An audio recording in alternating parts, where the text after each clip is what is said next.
We're going to go through every single Premier League side and talk about the problems that they have, which ultimately are opportunities, and how they could fix them or how they could affect them this year. Arteta's willingness to rotate. So the squad size is currently 24. For comparison, you've got Man City with 27, Liverpool with 28, Chelsea with 42. There's different options there available to you. But I think the thing that was put maybe to Arsenal last year, Arteta went with what was safe. Do you think that will change as the team evolves this season, or do you think that could be something that could hurt them down the road? This rotation we talk about, I mean, Man City, I think no outfield player apart from Rodri played almost every single game. Everyone plays roughly about 28, 29 Premier League starts. So everyone's not playing too many. It's not just that you give players a rest, it's that you keep everyone's at the same level and competing, but then how do you find players how do you find someone to be Saka's backup? So you need someone who's really good, but knows they're going to be second to Saka, but that's not good enough for what they need to have. It's this problem Tottenham had with I was going to say, it's the Kane conundrum, isn't it? Yeah. Balogun, Nketiah, who obviously is older, but has come through. Smith Rowe, they've kind of given up on a few of them. Reece Nelson kind of stays there, but I would not be surprised if, I don't know, he's had a really good pre-season, but yeah, again, he's always going to be that backup. At some point, you have to go and be flee the nest a little bit. Or that's the way it feels, I think, at Arsenal, probably more so than Man City. But there's an overall rotation at Man City is a lot higher as well. So interesting to see how many players he uses and how he can move that around. But, I mean, still an incredibly strong squad. Aston Villa, coping with Champions League football is going to be their biggest problem. It's well documented that Newcastle struggled because I kept saying it because it worked out for me. Will that affect Aston Villa this season? One thing I will say before I throw it to you, Jay, is I do think this Aston Villa squad is far deeper than the Newcastle squad was a year ago. I agree with that. For me, it's the emotional fanfare of it that makes that. Yes, okay, you played European football last season with the Conference League, but the Champions League, I think that would just take a little bit more out of them from an emotional point of view, which that is me just throwing that out there. But I think if it was me, there's just going to be such a focus on that, especially because Villa haven't been in the Champions League for so long. So I think it will get to them a little bit in what is a very stacked top half of the league. The problem that Aston Villa have, as well as the Champions League football, is that it's so competitive and there's about 8, 9, 10 teams who are going for it. Agreed. So the margins are tiny. Bournemouth replacing Dominic Solanke. Bit of an obvious one here, and I think rightly it's the one to talk about. They put in a formal bid for Vitor Roque, 19 of Barcelona yesterday. I guess the sort of Solanke-shaped problem here is that for a sort of a mid-table team, which is what Bournemouth have become, those are literally goals. They're not going to go and get a player who's as good as Solanke, so they kind of have to take a backwards step, right? Well, this is what I mean. Strikers are very rare. I think the most important positions in your entire team are probably your number 6 if you play with that, but someone who can do whatever you want in that position. There's different profiles, but also a striker. So someone who does it. But the thing is, the strikers don't just score goals now. The dialogue with midfield is so important. How they lead the line, where they put defenders. Solanke's very, very good. I still don't think he's elite, and I think it's an awful lot of money for having had one really good season. Brentford. Creating chances from open play. So up until their match against Wolfsburg, Brentford have been struggling to create chances from open play during the pre-season, apart from the 5-2 win over Wimbledon. The problem with the Brentford team is that they don't really have the players who can create chances in central areas. But this is before the signing of Fabio Carvalho. Well, I think Brentford were all right last season in that they had to play on the right because all their left-sided players were injured. And if you look at their passing maps, Rico Henry is enormously important for them. Missed most of the season. Backups they had didn't quite work out. Missing Aaron Hickey, who can play both sides again, was pretty important. And this the way that Frank wants to play basically is you build on the left and then you can ping it to someone on the right, and then of course you're missing Mbeumo and stuff like that on that side of the pitch, who is an incredibly underrated player. I think he's brilliant. Brentford have really good players. They're just not famous. Yeah. And I think they have good players. The midfield, I couldn't, if I met them on the street, I probably wouldn't recognise them, honestly. But they are, when you watch them play, they're really, really good. Like you watch them, IRL, they're really, really good. Most of their chances and goals come from set pieces. And the big problem that really Brentford are going to have, I think, this season is that Bernardo Cueva, who is the genius behind all of those, has gone to Chelsea. Brighton. Finding their best starting 11. So this is a list of just the wingers that Brighton have. Matoma, Adingra, Enciso, March, Mazilu, Kozia, Dewberry, Osman, Seema, Mente, Sarmiento. That's literally just the wingers. Do you think some of these guys, there could be some sort of late loans for a lot of these guys as they look to kind of, because they've always got an understanding that they need to be able to build assets and sell them. Well, that's the economy of it, right? Everyone does that now. You buy low, you sell high. But the thing with footballers is that they are essentially assets. Like Chelsea's like a investment portfolio now. And same as Brighton, you've got to bring players in. They don't have to play. You can put them on loan, and then they go up in value, and you make money from them, or they get into your first team. And some of those will become stars. Like Mitoma, no one knew anything about him really, but he came out to be amazing. Minte was superb last season. I didn't realise how good he was until I had to start watching loads of him recently. So he'll be very decent as well. But in terms of the new manager, I've not seen enough / more than about 20 minutes of St. Pauli football, so I have no idea who's going to get on. Do I want to listen to a 31 tell me what to do? No, I don't. I guess it's how maybe it's how you say it is part of it. 100%. It's how you say it. It's style. You've got to be nice. You can't tell them what to do. The alchemy of it I think that's really interesting when you got all these people, like Hertzler coming in, and that's the thing. But all these managers are deities now, and like they're all geniuses. And it's all fun until they're not. Until you get punched in the face. Yeah, exactly. Once you get slapped a couple of times, then everyone starts to panic. Like everything works when it works. Chelsea trying to incorporate a squad of 42 players in a new tactical style. The Todd Boehly regime has now signed a total of 35 senior players in around 2 years. For context, if you go back 35 signings for Liverpool, that's Joe Gomez in 2015. With all these players arriving from all around the world, having played in different systems, will it be hard for them to work within a tactical plan and get that to work straight away? The question I would have is that, look, again, you can only have 25 players in your squad, so some will just disappear anyway. And actually, if I'm Maresca, he has to, just for like logistics on a training pitch, he has to cull, doesn't he?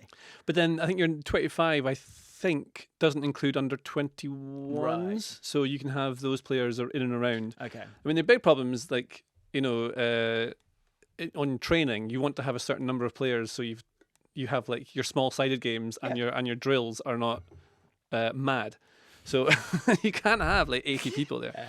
Crystal Palace, not relying on individuals. The last few seasons for Palace have been positive, but it's often individual performances that get them over the line. You do someone like Elise, obviously at the time of recording, Eze, is up for grabs, it feels like. How much do you believe in Glasner this time around? Do you like him? Yeah, I do. I mean, they were great fun at the end of last season. Individuals will win you games, especially if you're playing in that defensive way. So, like, individuals have to step up if you're playing a system that is designed to stop an opponent from playing and then relying on individual moments of brilliance. That's how it's built. I think Glasner's more... You see it. It's more attacking, right? It's more fun to watch. Yeah, pre-season they're flooding the box, and that's without Mateta and Eze. Everton, right back. So this has come from our beloved producer Kai. Everton's current right back options. And I hate that this is a negative because I myself am in this bracket. Coleman, 35, is not the youngest right back. Ashley Young at 39, which I think that's young. Nathan and then Nathan Patterson, who I like, you like, we like. I think he tries things that other players don't.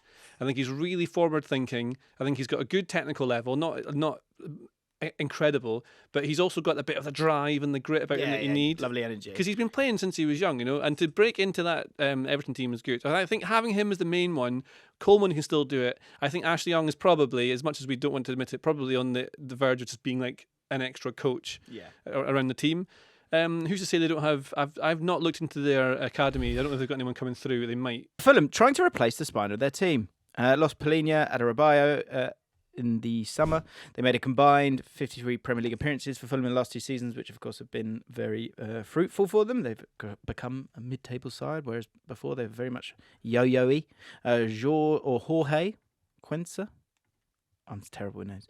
From Villarreal as a centre-back for $5 million, but they maybe need another centre-back. I think, I'm not sure I totally agree with that. I think that, you got Bassi in there, Tete still knocking about. I think overall their squad will be fine. They absolutely need a defensive midfielder, though. Ipswich Town, lack of Premier League experience and possibly a lack of confidence after their first 2 opening matches. They kick off with Liverpool, then Man City, then Fulham. in that third game. Ipswich have a total of 116 Premier League appearances. Just to put this into comparison with the rest of the league, the second lowest is 1,251. That's Southampton. They're basically like a Football Manager save that you've done really well on, right? So what's most likely to happen is that, and I think they've done it quite well, is they're not going to spend massive. They're going to try and get players, and that means they can have a really good go at coming back up next season. If they do well this season, which they could, by riding momentum, not changing the team too much, I think that's the best way to try and stay up. Like, as a QPR fan, you will have experienced the absolute worst way of trying to stay up is by spending £800 million on some lad who goes on holiday. Yes. So they've not done that. That should be good. I think you've seen, like, Kieran McKenna appears to know exactly what he's doing. Signed a 5-year deal, which I think, to your point, he's like, right, I'm going to have 3 years here. We'll give it a go. Yeah. So, it's a problem, but if you zoom out, maybe it's not. Leicester City, finding someone who will score goals. Leicester scored 89 goals last season in the Championship, which was the second most of any club, but that largely came from having more quality than most sides, and secondly, having a possession-dominant approach, both of which you would imagine aren't going to be true this season. There is a bit of a feel. I think Burnley last season has made a lot of people kind of cynical. I think maybe myself as well.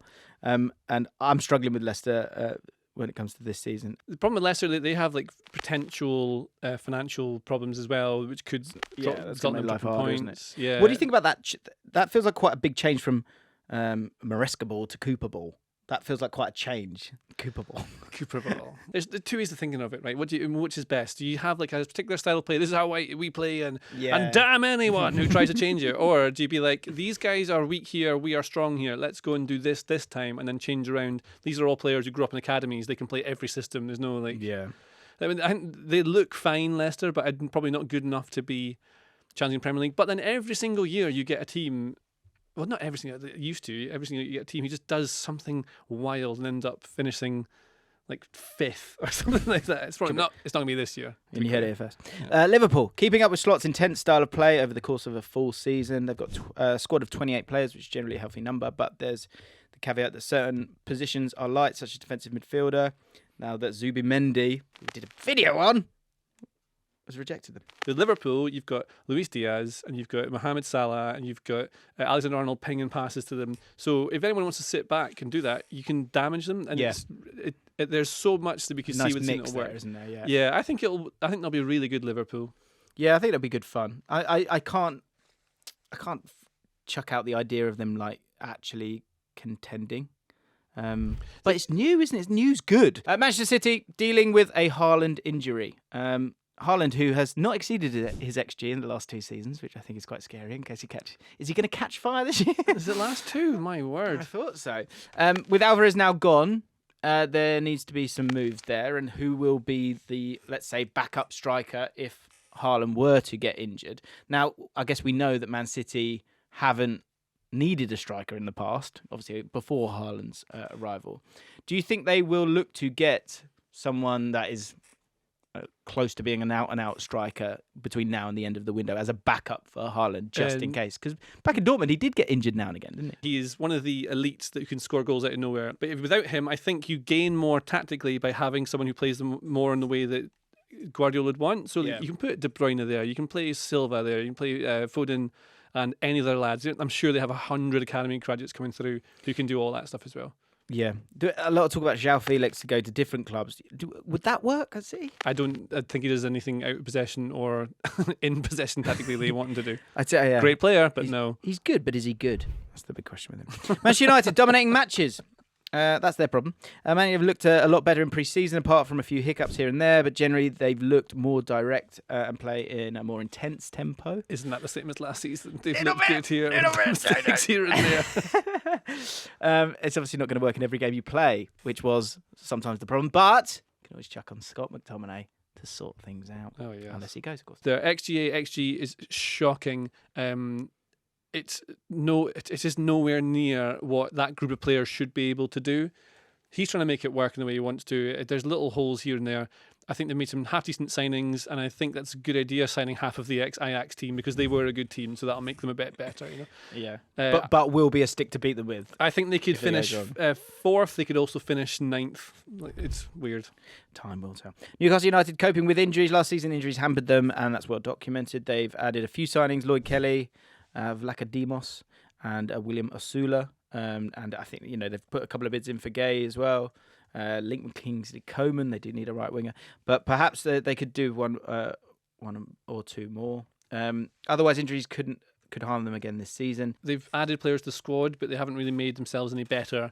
Not having Champions League football is going to be really important to them. Having Sandro Tonali back soon will be really important to them. But they play with a very intense attacking, pressing style, which works when you've got all the players together and they're all fit. But also, if you look at that Newcastle team, the spine of it is really strong. Isak is one of the best strikers in the league. Guimaraes is one of the best players in the entire league. Joelinton just works in that midfield with them. Tonali is a good, strong midfield, right? Mm-hmm. And the defence was like the best defence statistically 2 seasons ago when they were all playing together, when you had Nick Pope there. And that should all be back. So if that goes back to where it was, it should easily be flying. Possibly Botman and Gay as your centre backs, with Shah and Lloyd Kelly. I think Shah's really good. Yeah. He's gorgeous. Nottingham Forest style of play, considering how many attackers they now have. So, Forest have been playing 4-2-3-1 in the last stages of pre-season, which is a new thing from Nuno, considering he staunchly loves a back three. This does hint towards a more attacking style. I think that, for me, is the kind of problem, is that I struggle with Nuno, I do. And him with a team like this, I think, and also the expectations and probably the ownership, he feels like the guy that could go first if there is a manager to go this season. But if he makes that move to a more attacking style that's a bit more in sync, there are some exciting players there. I think a massive season for Forest. They're a team who could really, really show us up. I think a lot of people have them down there, but that's because it all feels it feels erratic at times with Nottingham Forest. And they're built to play in the counter with Elanga and Hudson-Odoi, and and then they're not going to try and play like that. Maybe, I don't know. I can't figure out Nuno either. I agree. I'm not sure about that. Southampton deciding whether or not to stick to their philosophy if they lose a few matches this year. Burnley-itis from last season. Russell Martin, I saw an interview with him. He's very clear in the fact that this is what's got us here. This is what we're going to stick with. Do you think that will help or hinder them? Lots of possession, not an awful lot of shots. Not an awful lot of balls into the box. I think it's the summation of my friend Richie, the Southampton fan, talking about them. They haven't really massively strengthened enough. Got some okay players. It's just a big jump, isn't it? When you go up from... But then I think they're the most likely to shock everyone and finish 16th or something like that, if they could. I don't know why. You think they are? They aren't? I think they are. I agree. It's just sort of vibes, though, I think, really. I'm just going on they should be in the Premier League because they're Southampton, Tottenham, coping with expectation. Last season was all about changing the philosophy. My friend Flav said that Tottenham were yeast. They were embryonic. They were just some very good young players coming through. Oh, Archie Gray, I love. Bergvall, really exciting. Johnson in his second season, I think will be better. Mikey Moore, really good as well. But the expectations will be higher, I think, overall this season. So can they deal with that? I think the philosophy allows for them to hopefully deal with that, because he doesn't want them to think too much. He kind of wants them just to go, play. You've seen the clip recently. It was like, what's next? What's next? What's next? Yeah. I think it's a really good mindset to have as a team. I'm looking forward to watching them. I think second season them should be better, and they have some very, very good players. Yes or no question. Trophy for Tottenham this year? No. Okay. West Ham finding a way and getting all their attacking talent into the team. Somerville is now in the building. Kudus, Bowen, Paquetá at the time of recording, Fulkrug, all in the same team. Can it be done? I don't see this as a problem, Kai. I'm not having this one, I'm afraid. I think it's about having a good squad. And I think West Ham, enjoy this season, because I think soon you might have some financial problems. I can see this going a little bit wrong stylistically. I think Lopetegui doesn't have a clear, there's no real style of play, which is fine if you've got players who are amazingly talented, and some of those are. But they're also coming off the back of being a completely always counter-attack, hit on the break, Antonio work the channels kind of team. guess who's not going to work the channel? It's Fulkrug. And so True. you've got to change. You're going to have more of a synesthetic player who will get you goals. Like if he gets 12.5 XG, he'll score 12 goals. But can you Bowen and Kudus, can they not be the guys that kind of running behind Somerville the same? Running behind, yeah, but to running behind, you've got to be in the counter. Okay. So Yeah, therefore, yeah. you need. I mean, who knows? Maybe, but I don't think that's how Lopetegui will want to play. And I can just see there being a bit of a disparity between what they want to do and where they are and where they're going to go. Okay. And Wolves coping with the loss of Pedro Neto. He hasn't passed away. He's moved to Chelsea. Neto, of course, had his injury struggles at Wolves. But when he did play, he was a bit of a game changer. Again, I think this is one where I think it's on the surface. This is a huge problem. But I think overall, I think he has been in and out of that team all the time because of those injuries. And so I think they'll figure it out.